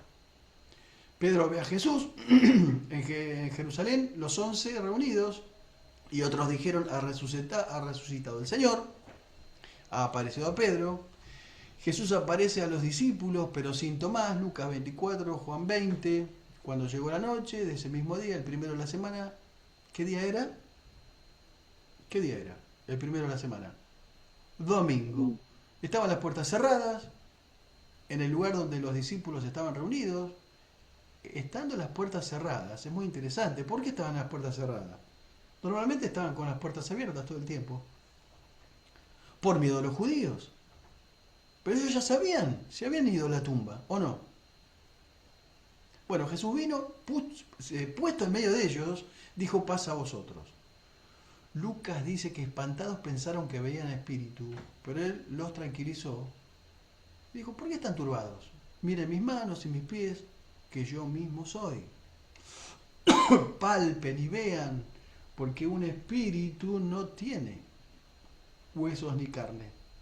Y le mostró sus manos y sus pies.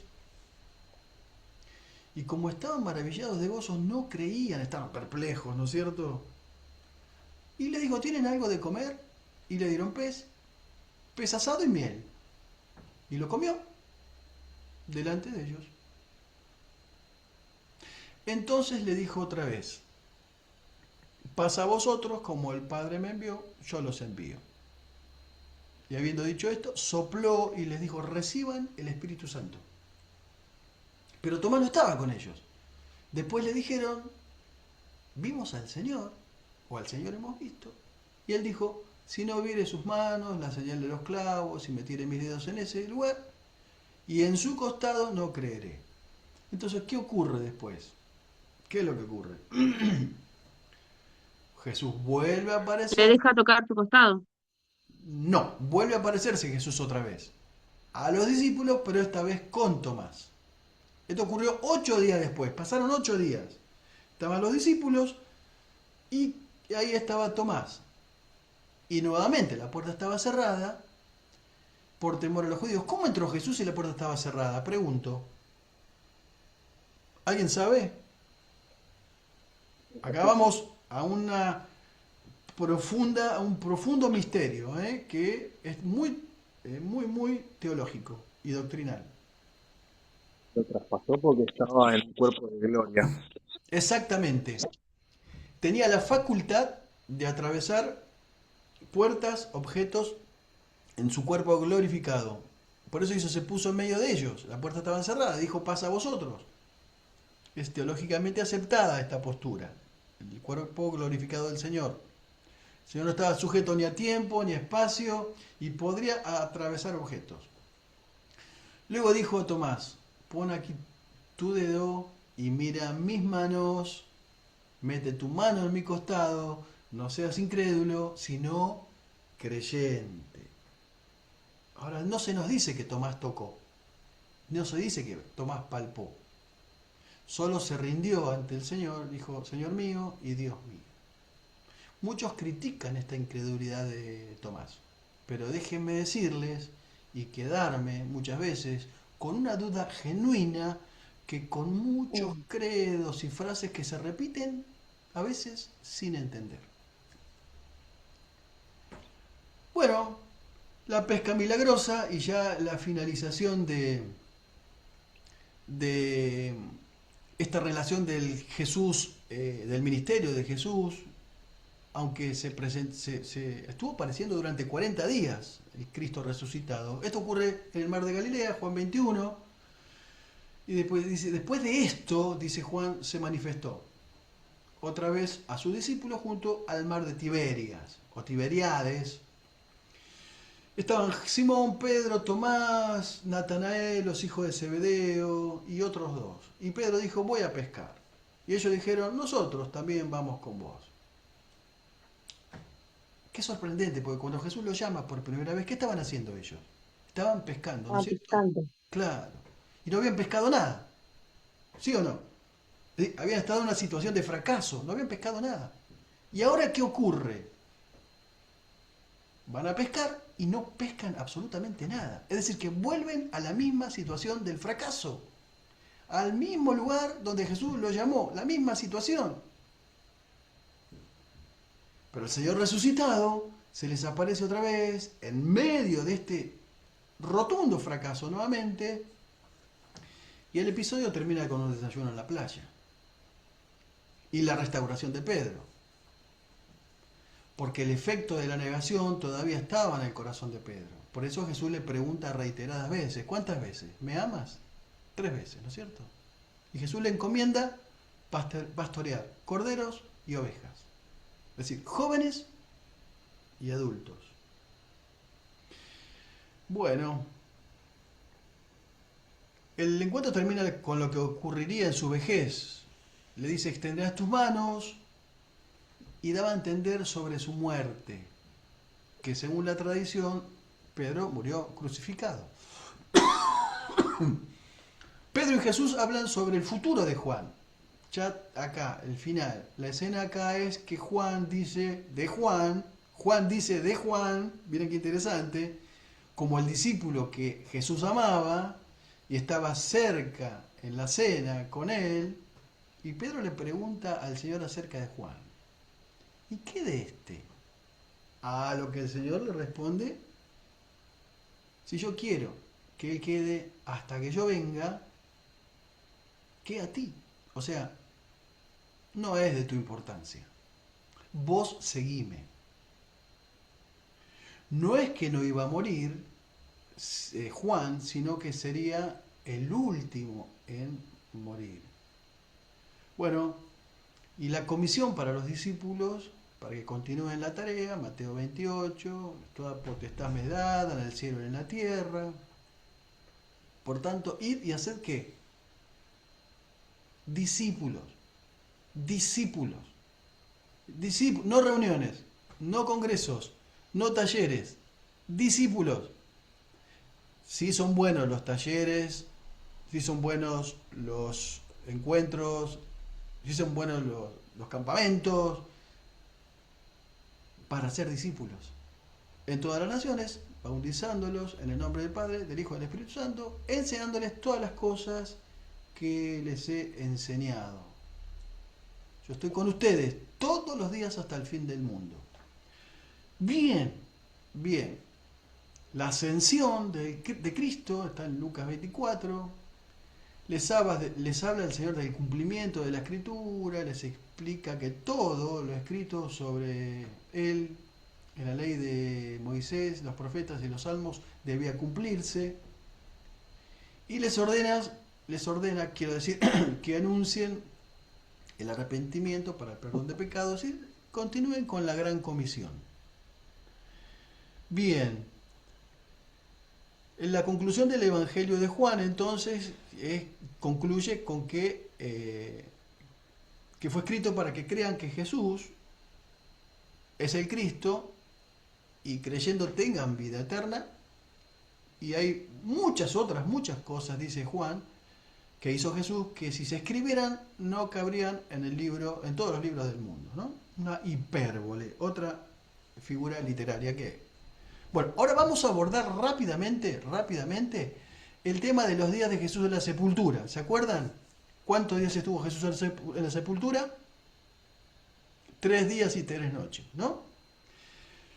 Sabemos que por los dichos de Jesús y haciendo alusión a la profecía de Jonás, él iba a estar en el centro de la tierra 3 días y 3 noches. ¿De acuerdo? ¿Sí? Esto es periodo de 24 horas cada día. Días con sus noches. Sabemos que el Señor murió a las 3 de la tarde. Es obvio que no pudo ser sepultado a las 3 de la tarde si murió a las 3, porque había que prepararlo y llevarlo, hacer la preparación y ponerlo en la sepultura. porque hasta que lo bajaron de la cruz y la preparación, habrán pasado un tiempo más. Entonces podemos decir, entre las 5, entre las 3 y las 6, antes de las 6 había que meterlo en la sepultura, porque si no, ya venía el día festivo. Pero si sabemos que fue antes de las 6 de la tarde, porque a las 6 entonces comenzaba el día de reposo. Y sabemos por Lucas 24, entonces, que el domingo muy temprano las mujeres fueron al sepulcro y la tumba ya estaba vacía, ya no estaba el Señor ahí. Ya el Señor había resucitado. Ahora, ¿cómo conciliamos si murió el viernes 3, 5 de la tarde, como dice la tradición? Lo pusieron en la tumba a las 5, 3, 5 de la tarde del viernes, teniendo en cuenta la preparación. Para la tarde del sábado es un día. Y para las 5 de la tarde del domingo ya no dan los números. Porque ya Jesús ya no estaba en la tumba. Las mujeres van de mañana al sepulcro. 5 o 3 de la tarde del domingo no dan los números. El domingo a la mañana fueron las mujeres y ella no estaba. Es evidente que nunca Jesús pudo haber muerto un día viernes. Vemos como José de Arimatea pide el cuerpo del Señor, como vimos recién, porque comenzaba después de las 6 de la tarde el Shabbat o el Shabbatón, que es un día de reposo obligatorio. Y acá es donde muchos creen que se refiere al día de la semana, es decir, el sábado semanal, al Shabbat semanal, cuando en realidad se refiere a un sábado o Shabbat ceremonial, no semanal, ceremonial, es decir, un día de descanso a causa de las festividades, que cayó en este caso el día jueves. Jesús muere un miércoles a las 3 de la tarde, la sepultura, no se sabe la hora, de 3 a 6, 5, antes de las 6 de la tarde, y 3 días después, de 24 horas, como estaba profetizado, Jesús se levantó de los muertos. Cuando las mujeres van a la tumba, entonces él ya no estaba, había resucitado la tarde anterior. Es lo que yo creo. Cuando cambió de sábado a domingo, el Señor ya se había levantado de los muertos. ¿De acuerdo? Para mí. Ahora, si ustedes quieren creer lo que cree la tradición que fue un viernes, no hay problema. Simplemente yo me baso en datos que hacen posible explicar por qué son 3 días de 24 horas. Evidencias de la resurrección. Esta es la parte que más me gusta y aunque tengamos poco tiempo, rápidamente lo voy a explicar porque es de lo mejor, de lo mejor, de lo mejor. Bueno, una de las secciones de este estudio,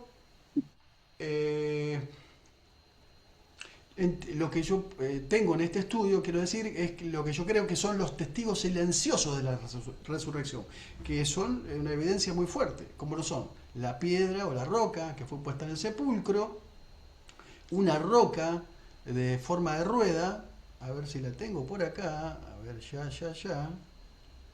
Pastor, rápidamente. disculpe, lo interrumpo. Sí, decime. De esto estudio que usted tiene, ¿se puede acceder en algún lado? ¿Está en No, YouTube? no, no.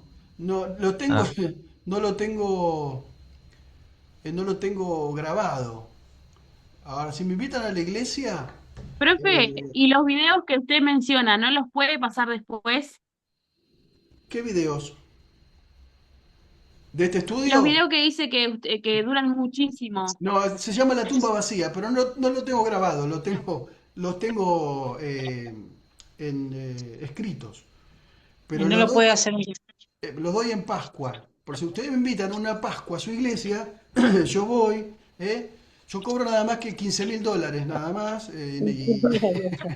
Bueno, miren, eh, esta es la forma en que se preparaba el cuerpo, más o menos, una recreación, ¿no es cierto? Y quedaba de esta manera. Esta es la piedra, supuestamente, la piedra, y este es el sello romano, una piedra sumamente pesada, en forma de rueda. Por eso las mujeres iban preocupadas diciendo, ¿quién nos moverá la piedra? ¿No es cierto? sumamente pesada. Se calcula entre 1,5 toneladas y 2 toneladas. Aunque yo creo honestamente que cuando el ángel remueve la piedra, ya Jesús no estaba en la tumba. Ya el Señor había resucitado, porque como vimos, Él tenía la facultad y tenía el poder de atravesar puertas, paredes, tumbas, cualquier objeto. El sello, acá vemos el sello. ¿Ven el sello acá? ¿Pueden divisar un poco el sello? El sello romano, lo primero que tenemos que pensar es que como un grupo de discípulos acobardados, muertos de miedo, que ni siquiera estuvieron a los pies de la cruz, fueran y robaran el cuerpo. Iban a tener el coraje de robarse ese cuerpo. Ahora, ningún sello romano podía ser violado, era algo muy serio. Nadie podía violar el sello de Roma porque tenía carácter legal. Si alguien alteraba ese sello, la CIA o la KGB romana, la policía militar, no paraba hasta investigar y dar con el que violó el sello. Era un delito grave contra la autoridad imperial, que se castigaba con pena de muerte. Difícil de pensar, difícil, difícil de pensar que unos discípulos en pánico y en shock se atrevieran a tanto. Por eso el gran soborno de los guardias, que por otro lado no era cualquier guardia. La guardia, acá la vemos más o menos recreada, era la custodian, se llamaba custodian con K, una especie de élite muy preparada. Y era la responsable de que una legión durmiera, descansara en paz durante la noche, en tiempos de guerra. Una legión estaba compuesta por 6.000 soldados de infantería pesada. Entonces, eran soldados extremadamente preparados, no eran Rambito y Rambón, eran, digamos, la élite que se elegía para la custodia. Y la pena del castigo por quedarse dormido se llamaba fustarium. Era una paliza severa con azotes, podía ser apedreado, quemado vivo en público o quedar lisiado de por vida. ¿Por qué? Porque tenían la responsabilidad de que la legión, 6.000 soldados, descansaran y no los mataran mientras dormían. Era un castigo ejemplificador. La tumba. La tumba se nos dice que los lienzos fueron puestos aparte. Pedro vio los lienzos puestos y el sudario que había estado sobre la cabeza. Miren, ¿ven ahí el capullo ese como el cadáver que está acá? ¿Lo pueden ver? Sí, Sí. ¿Lo ven? sí se ve. Y acá vamos a suponer que es un sudario, es una recreación, ¿no es cierto? Bueno, se entiende, se cree, hay una unidad de criterio en pensar que Jesús fue salido de este capullo acá, de este envoltorio, salió de acá. Y esto quedó intacto, así como está acá. Y el sudario lo puso aparte, en otro lugar. Es como que se sacó el sudario de la cabeza y lo puso aparte, doblado. Esos detalles hablan de que es imposible pensar en un robo, porque cuando alguien roba algo, ¿cómo lo hace? Se lleva un paquete, no lo anda desarmando y dejando una cosa por acá, no, se lleva todo, ¿sí o no? Sí. Entonces es evidente, es muy fuerte la evidencia de que el Señor se levantó y salió solo, sin ayuda. Bueno, dice que los lienzos, no puesto con los lienzos, sino enrollado en un lugar aparte. Eso bueno, como supuestamente, acá se ve otra vez, algo parecido. Como que Jesús salió de la envoltura, de la especie de capullo, y como dije recién. ¿Y qué más? A ver. Bueno, lo último, la teoría de la tradición del amo y el sirviente. Esto no está en la Biblia, algunos creen y otros no, pero es interesante Porque la tradición del amo y el sirviente sugiere que en la antigüedad si su amo dejaba la servilleta arrugada al terminar de comer, significaba que había acabado y podía retirar la mesa, digo. Pero si dejaba doblada la servilleta, quería decir que iba a volver. Es una hermosa figura, una preciosa figura de, de un hecho que ya nosotros lo sabemos, que Jesús va a volver por nosotros, va a volver por su iglesia.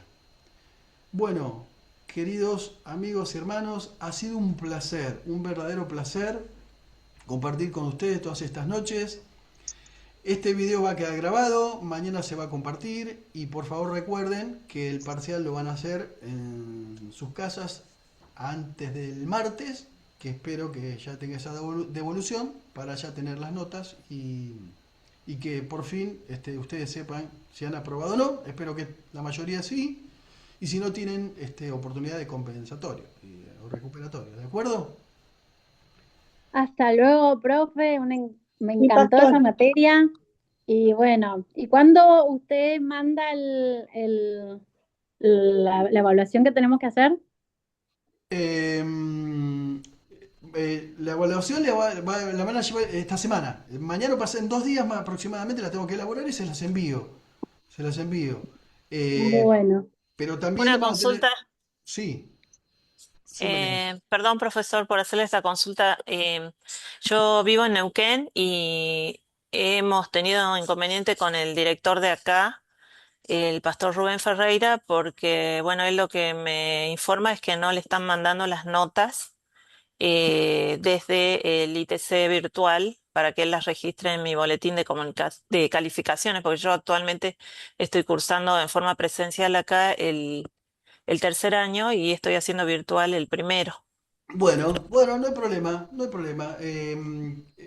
No está Él, unificado, ¿no? Que una persona le envíe todas las notas a él, sino me decía que cada docente lo tiene que hacer o algo así. no, los directores se encargan, los directores de cada iglesia. En este caso, el pastor Rubén, Sí, que se comunica con la hermana Diega, que la hermana Diega es la que tiene el banco de datos de todas las notas, ¿sí? bueno, ok. Bueno, Mariela, bendiciones para todos. Ha sido un placer. Oramos Bendiciones, juntos. pastor. Bueno, Excelente Bendiciones, materia. pastor. gracias Hasta luego. gracias por las devoluciones. Y van a tener la encuesta de calidad, así se pueden quejar de mí y decir de todo, de todo. Es anónima.